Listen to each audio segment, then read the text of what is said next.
James Bennett stood at the floor-to-ceiling windows of his corner office in Canary Wharf, watching London's skyline shimmer in the afternoon sun.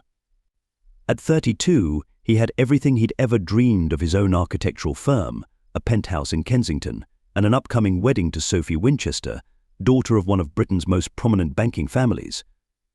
The glass and steel building across the street was his latest design, its bold curves and sustainable features already earning acclaim in architectural circles. Yet as he traced its outline against the sky, another image superimposed itself in his mind: warm brown eyes, a brilliant smile, and hands that were meant to heal the world. "Mr. Bennett," his assistant's voice crackled through the intercom. "The wedding planner is on line 1. James sighed, turning from the window. These wedding preparations were becoming all-consuming, but Sophie insisted on everything being perfect. As he reached for the phone, his eyes caught the date on his computer screen: October 15th. 8 years ago to the day, he had first met Amara Okoro in Oxford's University Library. He'd been struggling with a particularly challenging design project, sketches scattered across the table, when she'd approached him. "Sorry, but is this seat taken?" Her Nigerian accent had been musical, her smile infectious. "Everywhere else is full, and these medical textbooks aren't getting any lighter." That chance encounter had bloomed into the most intense relationship of his life. Amara was brilliant, passionate, and determined to make a difference in the world. While he sketched buildings that reached for the sky, she dreamed of building hospitals in places where hope was in short supply. Their differences had only made their connection stronger, or so he'd thought. Sophie's voice jolted him from his reverie. He hadn't even realized he'd answered the phone. "Darling, the florist needs to know about the centerpieces. Are you there?" "Yes, sorry, just reviewing some designs," he lied smoothly, pushing away memories of picnics by the River Cherwell, of Amara explaining complex medical procedures with her hands dancing through the air, of nights spent debating how they would change the world together. Their romance had been the talk of Oxford, the brilliant Nigerian medical student and the promising young architect. Amara had introduced him to spicy jollof rice and Afrobeat music. He'd taught her to appreciate Gothic architecture and British tea customs. They'd planned a future that seemed limitless, until reality had come crashing in. "Your father called again," Amara had said one evening, her voice tight with tension. They were in his small student flat, rain pattering against the windows. "He made it very clear what he thinks about his son dating a Nigerian girl." James had tried to protest, to assure her that his father's opinions didn't matter, but the damage was done. The pressure had come from both sides: his family's thinly veiled racism, her parents' concerns about their daughter settling in a country that might never fully accept her. Cultural differences that had once seemed charming became insurmountable barriers. "We're from different worlds," she'd written in her farewell note, "and maybe that's okay. Some bridges aren't meant to be built." Now, 8 years later, James adjusted his Italian silk tie and tried to focus on Sophie's voice discussing flower arrangements. Sophie, with her impeccable breeding and connections, who his parents had welcomed with open arms. Sophie, who never challenged him, never pushed him to question his choices or his privileges. Sophie, who was everything Amara wasn't. "The engagement party is this weekend," Sophie was saying. "Daddy's invited half of London's financial district." "Oh, and the guest list for the wedding is almost finalized, just a few more names to add." James felt a sudden, wicked impulse. "Actually, there is one more person I'd like to invite." His voice was casual, but his heart raced. "An old friend from university. She's doing remarkable work with Doctors Without Borders now." "How lovely. What's her name?" "Amara Okoro." There was a slight pause. "Isn't that your ex-girlfriend? The one you never talk about?" "Ancient history," James said, his finger tracing the skyline he'd designed. "I just thought, well, it would be nice to show her how well everything turned out, wouldn't it?" Sophie, ever the perfect society daughter, didn't miss a beat. "Of course, darling. Very magnanimous of you. I'll have the calligrapher add her to the list." As James hung up the phone, he caught his reflection in the window: successful, polished, everything his father had wanted him to be. Yet in the glass, he could still see traces of the young man who had once loved a girl with dreams bigger than buildings. The man who was now planning to use his wedding invitation as a weapon, not knowing that his attempt at revenge was about to backfire in ways he could never imagine. The wedding invitation sat on James's desk like a loaded gun. Its cream-colored envelope, addressed in perfect calligraphy to Dr. Amara Okoro, seemed to mock him. He'd spent hours tracking down her current address through mutual acquaintances, learning she was between assignments in Sudan and Kenya. The thought of her there, saving lives while he built luxury apartments, stirred something uncomfortable in his chest. "This is perfect," he muttered, taking another sip of 18-year-old scotch. Let her see what she gave up. The London night sprawled before him through his penthouse windows, a glittering testament to his success. He imagined Amara's face when she would walk into the cathedral, when she would see him standing at the altar with Sophie, the perfect English rose, the woman his parents had always wanted for him. His phone buzzed with a text from Sophie. "Darling, Daddy's thrilled about the wedding announcement in the Times tomorrow. Says it'll be the social event of the season." James smiled, but it didn't reach his eyes. He remembered another announcement he'd once dreamed of making, years ago, with a different woman. He pulled up Amara's profile on a medical organization's website. The photo showed her in scrubs, helping at a field hospital, her smile just as radiant as he remembered. The biography listed her achievements: graduated top of her class from Oxford Medical School, pioneered several emergency medical programs in conflict zones, saved countless lives. "Damn her," he whispered, closing the laptop with more force than necessary. Even her success felt like a rebuke. While he'd followed his father's path, building his fortune on luxury developments, she'd actually gone and changed the world, just like she'd always said she would. 3 weeks later, Sophie burst into his office, waving an RSVP card. "James, darling, you'll never believe who just responded.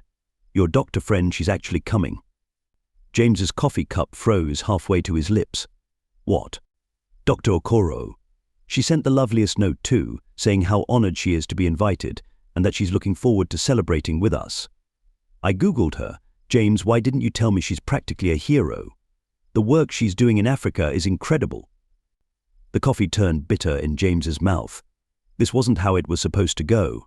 Amara was supposed to decline, sending her regrets along with the knowledge that she wasn't welcome in his world anymore. Instead, "Did you know," Sophie continued, perching on his desk, "that she developed a new protocol for treating trauma patients in low-resource settings? It's being adopted by hospitals worldwide. The articles about her work are fascinating." "Is that so?" James managed, his voice tight. Sophie's expression turned thoughtful. "You know, it's strange, I keep hearing such amazing things about her from our Oxford friends, but you've barely mentioned her. Were you too serious?" James loosened his tie, suddenly feeling confined. It was university, Sophie, ancient history. Sophie's society upbringing had given her an uncanny ability to detect undercurrents. "Well, I think it's wonderful she's coming. Though I must admit, I'm curious why you invited her after all this time." The question hung in the air, sharp as a blade. James forced a smile. Just tying up loose ends before the wedding, being mature about the past. "Of course," Sophie replied, but her eyes held a knowing look that made James uncomfortable. "I should go meeting with the wedding planner about the seating arrangements. Where should we put Dr. Okoro, by the way?" "At the main table with our Oxford friends." The thought of Amara sitting there, witnessing every moment of his triumph turned revenge, made James's pulse quicken. "Yes, perfect. Make sure she has a good view of everything." After Sophie left, James poured himself another scotch, staring at the wedding invitation he'd kept on his desk. The elaborate script announcing his marriage to Sophie Winchester seemed to blur before his eyes, morphing into another piece of paper, a handwritten note from 8 years ago. Its words still burned into his memory: "Some bridges aren't meant to be built." "Well, Amara," he whispered to the empty office, "let's see how you like watching this bridge burn." Little did James know, the flames he was so eager to ignite would end up illuminating truths he wasn't prepared to face. The autumn rain painted London's streets with reflections of city lights as James watched Amara step out of the taxi at the Ritz Hotel. 8 years had transformed her from a passionate medical student into something else entirely. Her movements were more measured now, her presence commanding. She wore a simple blazer and jeans, but carried herself with the quiet confidence of someone who had stared down death in war zones and emerged stronger. Dr. Okoro. Sophie rushed forward with characteristic enthusiasm, embracing Amara as if they were old friends. "We're so honored you could make it. Your work in Sudan's absolutely incredible." James hung back, his carefully rehearsed greeting dying in his throat. He hadn't expected the sight of her to hit him quite so hard. As Amara hugged Sophie, her eyes met his over his fiancée's shoulder, and he saw no trace of the bitterness he'd been nursing all these years. Instead, there was something else, wisdom, perhaps, or compassion. It made him deeply uncomfortable. "James," she said simply, her Nigerian accent softened by years of international work. "Thank you for inviting me. Your city has changed quite a bit." "Not as much as you have," he replied, immediately regretting the edge in his voice. Sophie shot him a curious look. The pre-wedding events became a blur of uncomfortable moments and revealed truths. At the rehearsal dinner, James watched as Amara captivated his family with stories of emergency surgeries performed by flashlight, of training local doctors in refugee camps, of finding hope in humanity's darkest corners. "Simply remarkable," James's father declared, the same man who had once called Amara unsuitable to think. "All this time we've been bragging about James's buildings, while you've been out there saving lives." James gripped his wine glass tighter, remembering heated arguments about his father's disapproval. Now here he was, completely charmed by Amara's accomplishments. The revenge he'd planned was backfiring spectacularly. During the wedding breakfast the next morning, an emergency call came through on Amara's phone. Without hesitation, she stepped outside to consult on a complex trauma case in Gaza. James found himself following her, drawn by a familiar sense of purpose in her voice as she calmly guided a team through a difficult procedure. "The subclavian artery is likely compromised," she was saying. "With your limited resources, you'll need to..." She noticed James and held up a finger, continuing her instructions with unwavering focus. When she hung up, she met his gaze steadily. "Sorry about that. Some calls can't wait." "You're exactly who you always said you'd be," James said quietly, the words escaping before he could stop them. "And you're very successful," she replied. "I saw your building in the architectural review.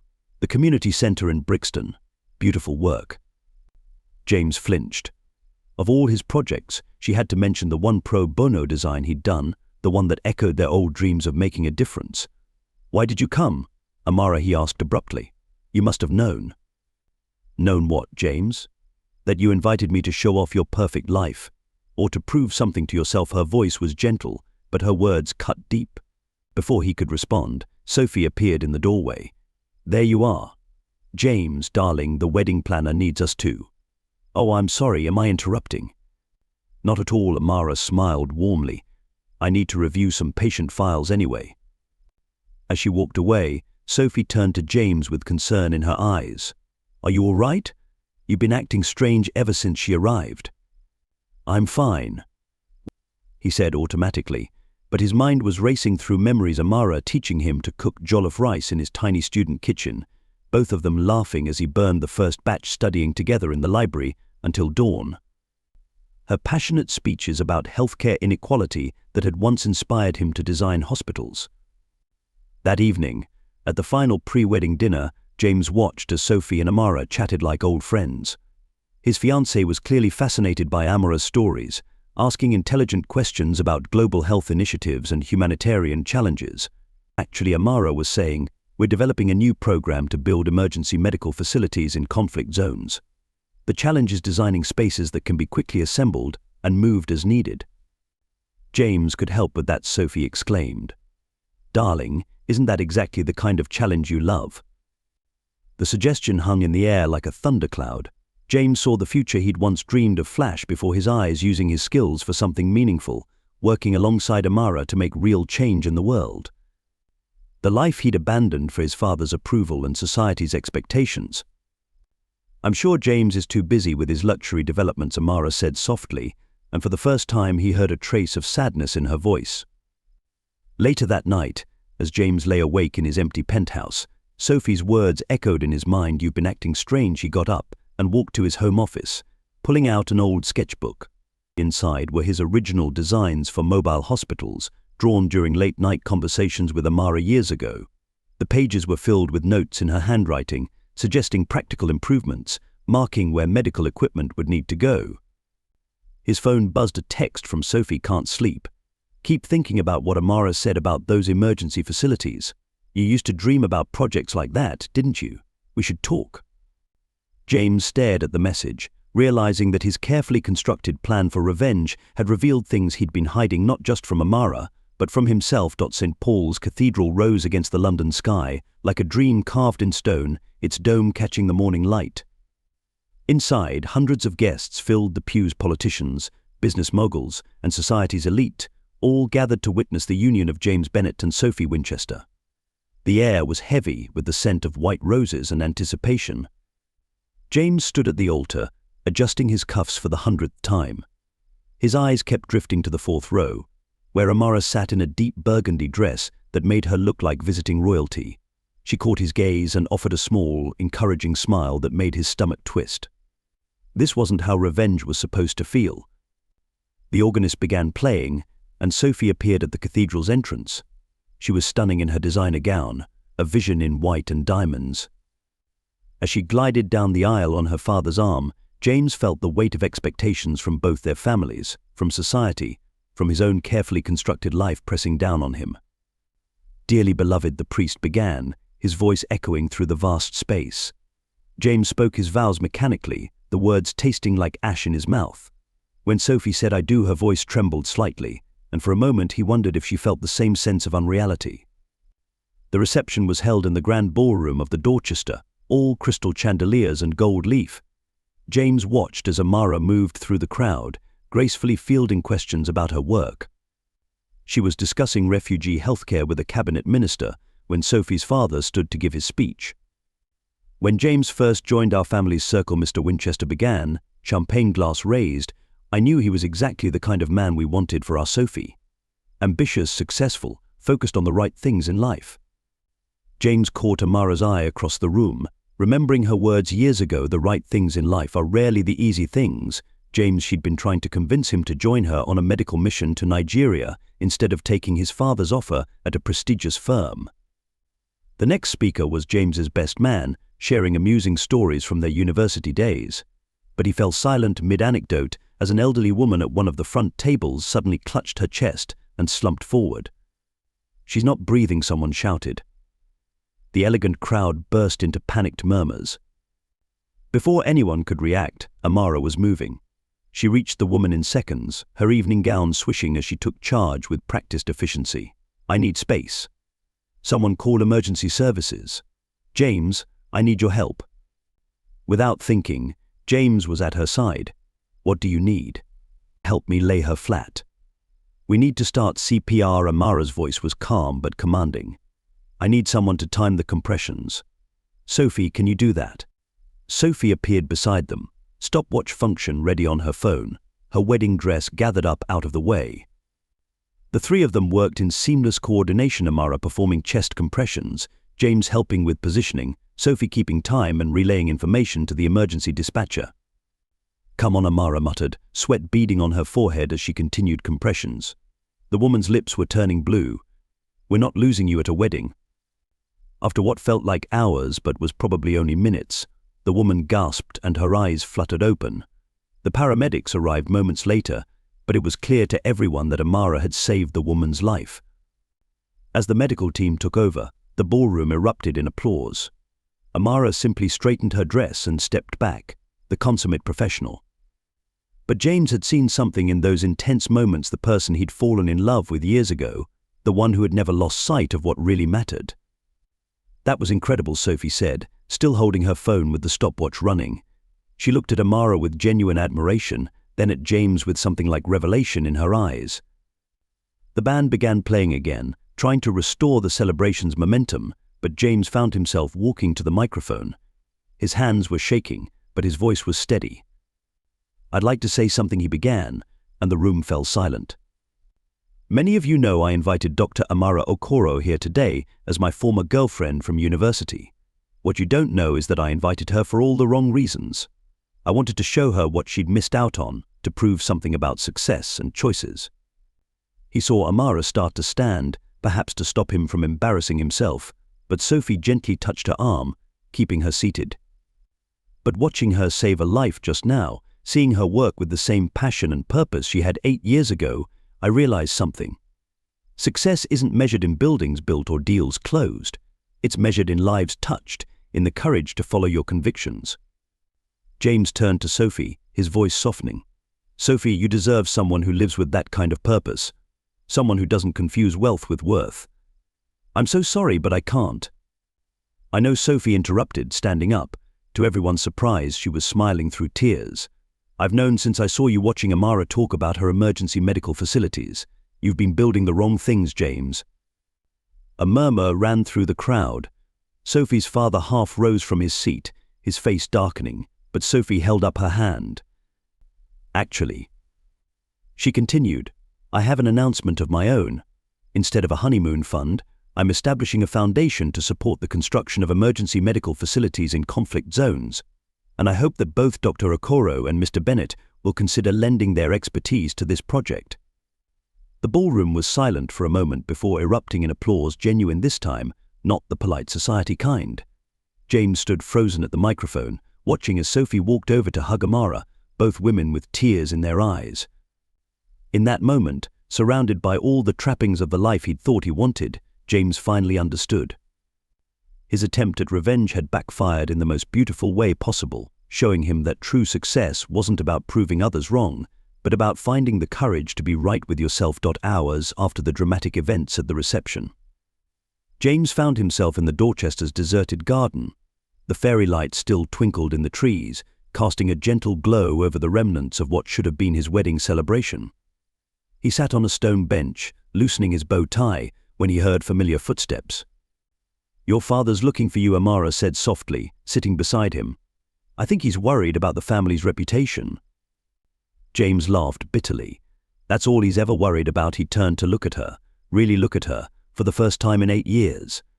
"Why didn't you tell me the truth back then? About why you really left?" Amara was quiet for a long moment, her hands folded in her lap. "Because you would have tried to stop me, and I would have let you." "What do you mean?" She pulled out an old, creased envelope from her clutch. He recognized his father's letterhead immediately. "Your father didn't just disapprove of me, James. He offered me a choice. Either I leave you and accept a fully funded medical program in conflict zones, or he would make sure you never received the architectural apprenticeship you'd been dreaming of." James felt the air leave his lungs. What? He knew my dream was to help people in crisis areas. He used that against me, but he also used it to help me achieve it. In his own twisted way, he thought he was helping us both find our proper paths. She handed him the letter. "I chose to leave because I knew if I told you, you would have given up everything to prove him wrong. Your career, your future. Instead, I gave up everything by proving him right," James whispered, scanning the letter with trembling hands. "I became exactly what he wanted." "No," Sophie's voice came from the garden entrance. She walked towards them, still in her wedding dress, but with a surprising serenity on her face. "You became what you thought everyone wanted. But I've watched you this whole time, the way you light up when talking about community projects, how you sketch hospitals in your notebooks when you think no one's looking."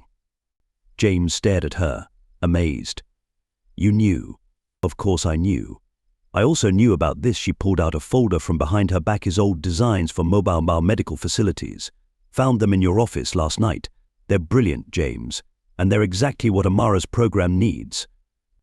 Amara took the designs, her eyes widening as she flipped through them.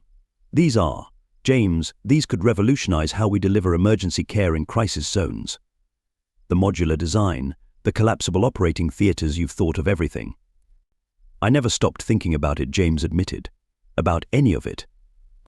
Sophie sat on his other side, creating a moment of strange intimacy between the three of them.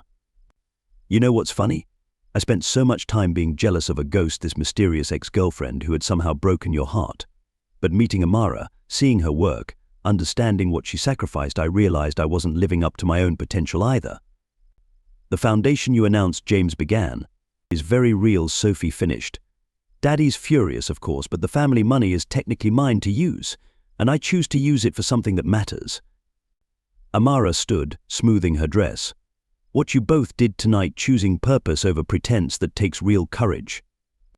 "I'm so sorry, Amara," James said, his voice cracking, "for trying to use this wedding to hurt you, for not being strong enough 8 years ago. Stop," she said gently. "We all did what we thought was right at the time. The question is, what will you do now?" James looked at the designs in her hands, then at Sophie's encouraging smile. "Now I think it's time I built something that matters." Sophie squeezed his hand. "Our families will be scandalized, you know. The wedding that turned into a humanitarian partnership instead of a marriage."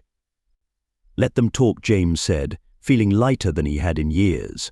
"Some bridges are worth building, even if they're not the ones everyone expects." Amara smiled at the reference to her old farewell note. "Sometimes the bridges we think we've burned lead us exactly where we need to go." As the three of them sat in the garden, surrounded by the remnants of a wedding that had transformed into something far more meaningful, James understood the true nature of revenge, how it could backfire in the most beautiful way, turning bitterness into purpose, regret into redemption, and old wounds into new beginnings.